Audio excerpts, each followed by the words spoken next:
సుమన్ వాళ్ళది చాలా బీద కుటుంబం. ఆమె తన తండ్రి హేము, తల్లి శాంతితో కలిసి ఉండేది. శాంతి, హేము ఇద్దరూ కష్టపడి పనిచేసినా కూడా వాళ్ల ఇల్లు గడవడం కష్టంగా ఉండేది. చాలాసార్లు ముగ్గురికి 2 పూటల భోజనం కూడా ఉండేది కాదు. ఒకరోజు హేము, శాంతి ఇద్దరూ కలిసి ఇలా మాట్లాడుకుంటూ ఉంటారు. వాళ్ల మాటలు సుమన్ బయట నుండి వింటుంది. ఆ దేవుడు మనల్ని ఎందుకిలా కష్టపెడుతున్నాడు? నేను రాత్రి పగలు కష్టపడి పనిచేస్తున్నాను కదా. ఉన్న ఒక్క కూతుర్ని కూడా మనం సంతోషంగా ఉంచలేకపోతున్నాం. మన పరిస్థితిని చూస్తే గనక ఎవ్వరూ తనని పెళ్లి కూడా చేసుకోరు. ఆ మాటలు విని సుమన్ లోపలికి వచ్చి ఇలా అంటుంది. అమ్మా, నాన్న, మీరిద్దరూ ఎందుకంత బాధపడుతున్నారు? మీతో కలిసి నేను చాలా సంతోషంగా ఉంటున్నాను. ఇక్కడ నాకు ఎలాంటి లోటు లేదు. చూడండి, నేను గుడికెళ్ళి మీకోసం కొన్ని పండ్లు తీసుకొచ్చాను. సుమన్ తను తెచ్చిన ప్రసాదాన్ని అమ్మా నాన్నలకు ఇస్తుంది. తను గుడిలో తిని వచ్చానని చెప్తుంది. నిజానికి సుమన్కి కూడా ఆకలిగా ఉంటుంది. తను కూడా ఉదయం నుండి ఏమీ తినలేదు. కాని తన అమ్మా నాన్నలు తినడం చూడగానే ఆమె కడుపు నిండిపోతుంది.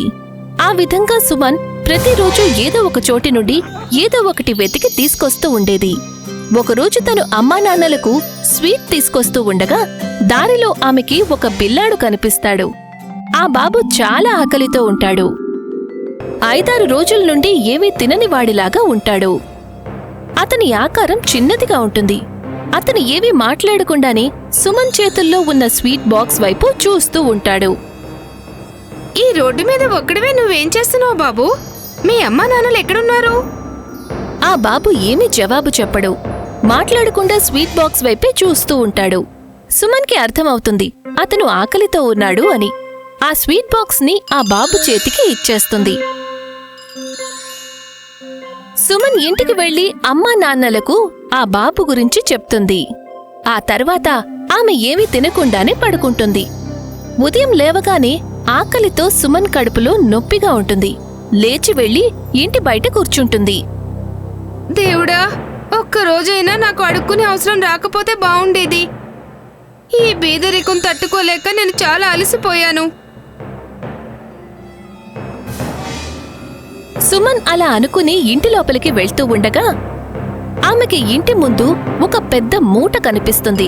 ఆ మూటలో బియ్యం, పప్పులు, కూరగాయలు పెట్టి ఉంటాయి. సుమన్ సంతోషంతో ఏడుస్తూ ఉండిపోతుంది. భగవంతుడా, మా బాధల్ని ఇన్నాళ్ళకి అర్థం చేసుకున్నావా? ఇన్ని నెలల తరువాత కడుపు నిండా తినడానికి మా అమ్మ నాన్నలకి అన్నం, పప్పు దొరికింది. హేము, శాంతి ఇంటికి తిరిగొచ్చి వేడివేడిగా భోజనం చూసేసరికి వాళ్ల కళ్లల్లోకి కూడా నీళ్లు వస్తాయి. ముగ్గురు కలిసి సంతోషంగా భోజనం చేసి మాట్లాడుకుంటూ ఉంటారు. అమ్మా, నాన్న, ఈ సంవత్సరంతో నా స్కూల్ చదువు అవుతుంది. ఈ ఒక్క సంవత్సరం ఫీజు కట్టేస్తే నా చదువు పూర్తయిపోతుంది. నేను కూడా ఏదైనా ఉద్యోగం చేస్తాను. తర్వాత మీరు డబ్బుల కోసం బాధపడే అవసరమే రాదు. కానీ మనం ఈ సంవత్సరం ఫీజు కూడా ఎలా కడతామమ్మా? ఎంత పని చేస్తున్నా కూడా 2 పూటల భోజనానికే సరిపోవటం లేదు. ఇక నువ్వు నీ చదువు గురించి ఆలోచించటం మానుకో తల్లి. అలా మాట్లాడకమ్మా. నేను నా జీవితంలో సొంతంగా డబ్బు సంపాదించాలని తప్ప ఇంకే కోరికలు కోరుకోలేదు. నా చదువు పూర్తి చేయకపోతే నాకు ఏదైనా ఆఫీస్లో ఉద్యోగం ఎలా వస్తుంది? అది చెప్పి సుమన్ ఏడుస్తూ ఉంటుంది. అప్పుడే ఆమె ఫ్రెండ్ ఒక విషయం చెప్పడానికి వచ్చి స్కూల్ తరపున ఆ సంవత్సరానికి స్కాలర్షిప్ వచ్చిందని చెప్తుంది. సుమన్ నమ్మలేకపోతుంది ఒకే రోజు తన 2 కోరికలు ఎలా నెరవేరాయా అని. శాంతి తన కూతురి అదృష్టాన్ని చూసి స్వార్థంగా ఆలోచిస్తుంది. ఆమె సుమన్తో మరో 2-3 కోరికలు కోరుకోమని చెప్తుంది. సుమన్ కూడా మౌనంగా తన తల్లి చెప్పినట్టుగా చేస్తుంది. సుమన్ పవిత్రమైన మనస్సుతో కోరుకోగానే అవి వస్తుంటాయి. శాంతి తన కూతురితో నగలు, చీర, బియ్యం కోరుకోమని చెప్తుంది. అమ్మా, నిజంగా నా కోరికలకు మహిమలుంటే నేను ఎలాంటి కోరికలు కోరాలంటే అవి అందరికీ ఉపయోగపడాలి. అందరికీ తర్వాత సహాయం చేద్దుగాని ముందు నువ్వు నా కోరికలను పూర్తి చెయ్యి. సుమన్కి తన తల్లి కళ్లల్లో స్వార్థం కనిపిస్తుంది. అది తెలుసుకున్న తరువాత సుమన్ ఇష్టం లేకున్నా తల్లి చెప్పిన కోరికలు కోరుకుంటుంది. నగలెందుకు రావటం లేదు సుమన్?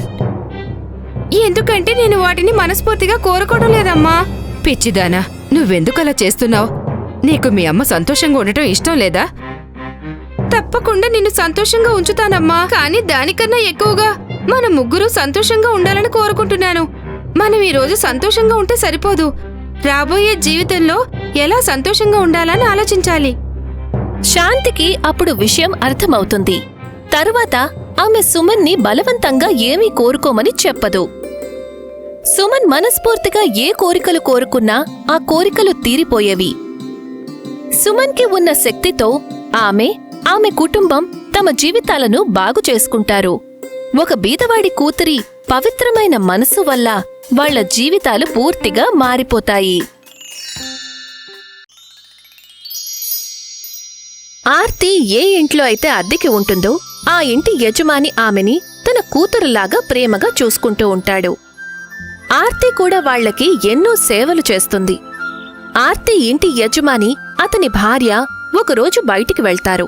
మళ్ళీ ఎప్పటికీ తిరిగి రాలేదు. వాళ్లు ఒక కార్ యాక్సిడెంట్లో చనిపోతారు. వాళ్లు ఇంటిని ఆర్తి ఆధీనంలోనే వదిలి వెళ్తారు. ఆర్తి ఆ ఇంటిని ఎంతో జాగ్రత్తగా చూసుకునేది. కాని ఒకరోజు ఇంటి యజమాని కొడుకు కోడలు అక్కడికి వస్తారు. ఆర్తి, నీకు మా అమ్మా నాన్న ఇంటికి సంబంధించిన ఎన్ని తాళాలిచ్చారో అవన్నీ మాకు తిరిగిచ్చాయి. అన్నయ్య, అంకుల్ ఆంటీ నాకు కేవలం మెయిన్ డోర్ తాళాలు మాత్రమే ఇచ్చారు.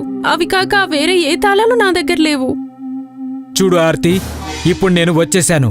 నీ దగ్గర మొత్తం తాళాలు నాకు తెచ్చివ్వు. ఈ ఇంట్లో నుండి కూడా వెళ్ళిపో. అన్నయ్య, నా దగ్గర ఒకటే తాళం చెవి ఉంది. దాన్ని మీకు ఇచ్చేస్తాను. ఇక ఇల్లు వదిలే విషయానికొస్తే నాకు ఉండడానికి ఇల్లు ఎక్కడా లేదు. నన్ను ఎక్కడికి వెళ్ళమంటావు అన్నయ్య? అసలు నువ్వు ఎక్కడుంటే మాకెందుకో? నీ గదిని వెంటనే ఖాళీ చేసే ఇక్కడ నుండి. అలా అనకండి వదినా. నాకు ఈ సిటీలో అంకుల్ ఆంటీ తప్ప వేరే ఎవ్వరూ లేరు. కనీసం నాకు కొంచెం టైం అయినా ఇవ్వండి. అలాగే, ఈ నెల చివరి వరకు ఇంట్లో నుండి వెళ్ళిపోవాలి.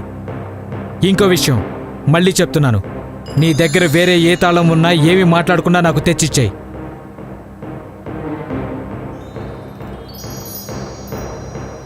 అన్నయ్య ఏ తాళం గురించి మాట్లాడుతున్నాడు? ఒకవేళ బేస్మెంట్ తాళమైతే అడగడం లేదు కదా? కానీ బేస్మెంట్ తలుపులు ఎప్పుడూ తెరిచే ఉంటాయి కదా?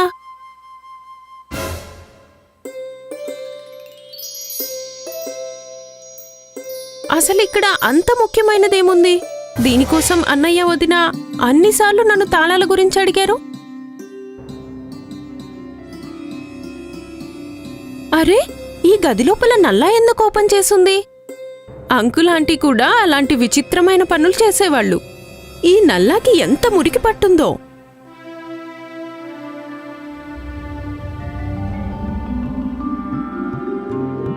ఆర్తి భయపడిపోయి వెంటనే నల్ల ఆఫ్ చేస్తుంది. అది నకిలీ బంగారం అని ఆర్తి అనుకుంటుంది. తప్పకుండా ఇది అంకుల్ ఆంటీలు చేసిన అల్లరి పని అయి ఉంటుంది. చూసినా ముట్టుకున్నా బరువు చూసినా అవి అసలైన బంగారంలాగానే అనిపిస్తున్నాయి. ఆర్తి పైకి వెళ్లి వదినని పిలుద్దామని అనుకుంటుంది. అప్పుడే పైనుండి వదిన ఆర్తిని పిలుస్తుంది. ఆర్తి, ఓ ఆర్తి, ఎక్కడ చచ్చావే? ఆ వదినా, వస్తున్నా. అది నేను మీ దగ్గరకే వస్తున్నాను. మీకొక విషయం చెప్పాలి. నా దగ్గర నువ్వు చెప్పే పిచ్చి మాటలు వినడానికి టైం లేదు. మార్కెట్కి వెళ్ళి కూరగాయలు తీసుకునిరా. వదినా, ఒకసారి నా మాట విను. నేను నీకు పని చెప్పడానికి ఇక్కడికి పిలిచాను, మాటలు చెప్పడానికి కాదు. అది కాదు వదినా, అసలు విషయం ఏంటంటే, సరే నేను మార్కెట్ నుంచి వచ్చాక మీతో మాట్లాడతాను. ఆర్తి తన చేతుల్లోకి 4 బంగారు నాణాలు తీసుకుంటుంది. మార్కెట్కి వెళ్లే సమయంలో దగ్గర్లో ఉన్న నగల దుకాణంలో ఆ నాణాలు చెక్ చేయిస్తుంది. నగల వ్యాపారి ఆ బంగారు నాణాలు అసలైనవని, చాలా మంచి క్వాలిటీవి అని ఆర్తితో చెప్తాడు. నగల వ్యాపారి ఆర్తిని అనుమానంతో చూస్తూ ఇలా అడుగుతాడు, ఇంత మంచి నాణాలు ఎక్కడ దొరికాయి అని. ఆర్తి అతనికి సమాధానం ఏమీ చెప్పకుండా అక్కడ్నుండి వెళ్ళిపోతుంది. తర్వాతి రోజు వదిన ఆర్తి చేత ఉదయం నుండి ఇల్లంతా శుభ్రం చేయిస్తూ ఉంటుంది. ఆర్తి ఎన్నిసార్లు ఆమెతో మాట్లాడేందుకు వెళ్ళినా ఆమె ఏదో ఒక పనిని అప్పగిస్తూ ఉండేది. అప్పుడు కూడా ఆర్తి మాట్లాడేందుకు ప్రయత్నం చేస్తే వదిన ఆర్తి మీద బాగా అరిచి పని దొంగ అని తిడుతూ ఉండేది. వదిన ప్రవర్తన పట్ల విసిగిపోయే ఆర్తి నేరుగా అన్నయ్యతో మాట్లాడాలని అనుకుంటుంది. ఆర్తి మళ్లీ ఒకసారి నల్లా చెక్ చేయాలని అనుకుంటుంది. ఎందుకంటే అది ఒకరోజు కోసమే జరిగిన విచిత్రమేమోనని అనుమానం.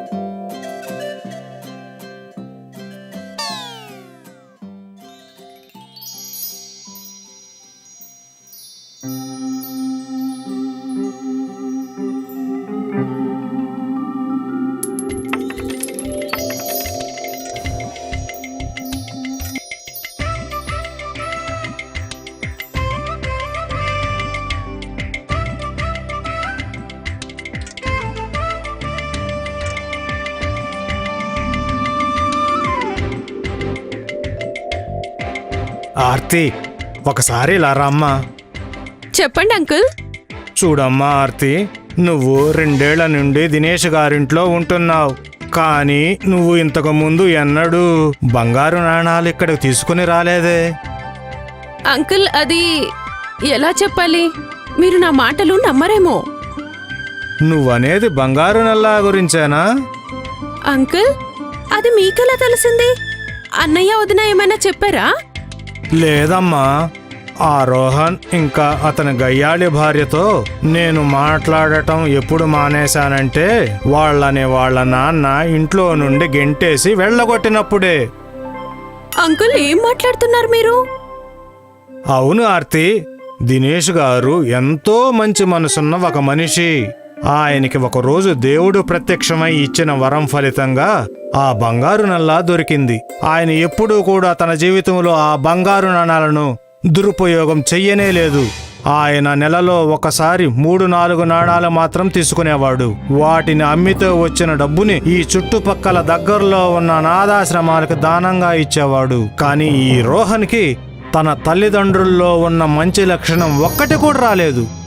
కానీ వాళ్ళని ఇంట్లో నుంచి ఎందుకు వెళ్ళగొట్టారు? రోహన్ అలాగే అతని భార్యకి బంగారు నల్లా సొంతం చేసుకోవాలన్న స్వార్థం వాళ్ళని గుడ్డివాళ్ళం చేసింది. అది ఎంతదాకా వెళ్ళిందంటే రోహన్ చివరికి తన కన్న తల్లి మీద కూడా చెయ్యి లేపంత వరకు వెళ్ళింది. అది తట్టుకోలేని దినేష్ గారు వెనువెంటనే ఇద్దరిని ఇంట్లో నుండి వెళ్ళగొట్టారు. అయ్యో అంకుల్, ఇదంతా నాకు అస్సలు తెలీదు. అందుకేనేమో నన్ను ఇంట్లో నుంచి వెళ్ళిపోమ్మని నా వెంట పడుతున్నారు. చూడమ్మా, నువ్వు ఏదో విధంగా ఆ నల్లాని కనపడకుండా దాచిపెట్టు. లేకపోతే ఆ రోహన్ అతని భార్య ఇద్దరూ కలిసి బంగారం అంతా దోచుకుపోతారు. ఆ తర్వాత దినేష్ గారి ఆత్మకి ఎప్పుడూ శాంతి కలగనే కలగదు. అంకుల్, కానీ నేను అలా ఎలా చేయగలను? నన్ను ఆ ఇంట్లో నుంచి వెళ్ళిపోమ్మంటున్నారు. అమ్మా ఆర్తి, ఆ నల్లాని నువ్వు వీలైనంత త్వరగా పాడు చెయ్యి. లేకపోతే తక్షణమే వాళ్ళిద్దరిని ఆ ఇంట్లో నుండి వెళ్ళగొట్టాయి. ఆర్తి ఇంటికి వచ్చేసరికి ఇంట్లో ఆమె కోసం అన్నయ్య వదినలతో పాటు పోలీసులు కూడా ఎదురు చూస్తూ ఉంటారు.